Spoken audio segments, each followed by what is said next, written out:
Ceylanım meleşir özler bağlarım.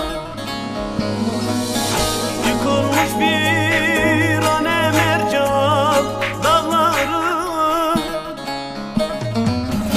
Gitme yarim gitme kan bu dersinden,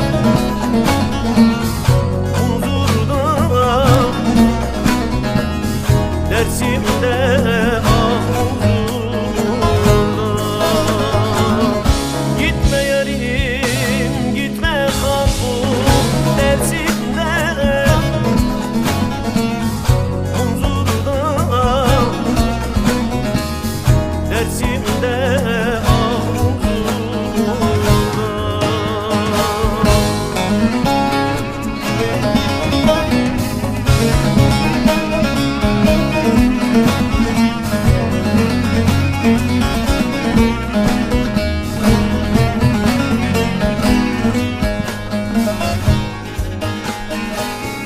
Altunay dersime bir kez gelseydim,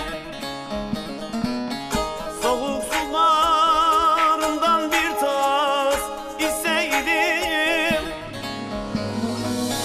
Üzgün baban sana yüzüm sürseydim. Gitme yarim gitme kal bu dersinden,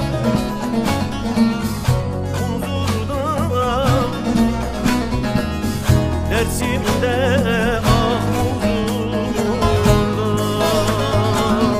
Gitme yarim gitme kal bu dersimde, huzurda dersimde.